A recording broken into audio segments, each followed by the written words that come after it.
Would you pay $50 for this steak? I paid $50 for 2 ribeye steaks at BJ's, and I'm gonna show you exactly how we make them.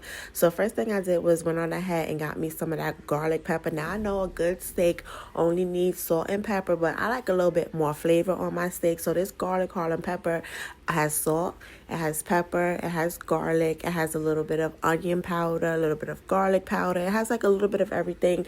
To me, honestly, it's like an all-purpose seasoning with a little bit of everything in there. So that's the only thing I'm going to use to go ahead and season this steak. What I did was go ahead and put my steak on there, just season it up. I made sure I covered the top, the bottom, got the whole entire steak covered. Then I flipped it over and did the same thing to the other side. Now, I'm not worried about my steak being too salty.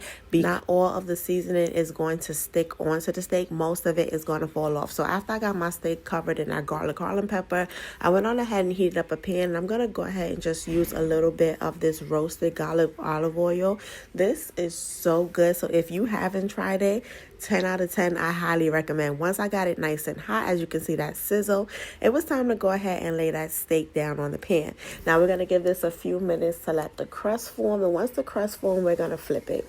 Now, one thing about y'all, I'm going to show y'all everything, the good, the bad, the ugly, everything, the mistakes and all that. Now, did I flip this steak a little bit too early? Absolutely. I wanted the crust to form a little bit more, so I went on ahead and just let it cook. After I let it cook a few more minutes and flipped it over, this is what I was looking for, and it came out absolutely perfect. Now, while I'm going to go ahead and sear the steak, I have my oven on 350 degrees because after we get that nice sear on the other side, we're just going to go ahead and put it in the oven. But before we put it in the oven, we are going to baste this steak a little bit. So I went on ahead and added in some unsalted butter. I did put some garlic in there as well, got a spoon, and now it's time to just go ahead and baste the steak. Now, if I had some fresh herbs, as in some thyme, some rosemary, I would have added that in there as well. We just didn't have any at the time, so we're just going to go ahead and use what we have. After I got my steak basted, I did put it in the oven till it reached my desired temperature. Whatever your desired temperature is, that's how long you're going to leave it in the oven for, and however thick your steak is. After it rested for about 5 to 10 minutes, it was time to go ahead and slice the steak up. Now, while the steak was cooking, I did go ahead and roast some Brussels sprouts. We made some garlic Parmesan Brussels sprouts, and I did go ahead and make some rice to go along with it. Now that we're getting our steak cut up, I gotta ask y'all a question in the comments. Do y'all like y'all steak with A1 sauce, or do y'all just eat it just like that? Because let me know.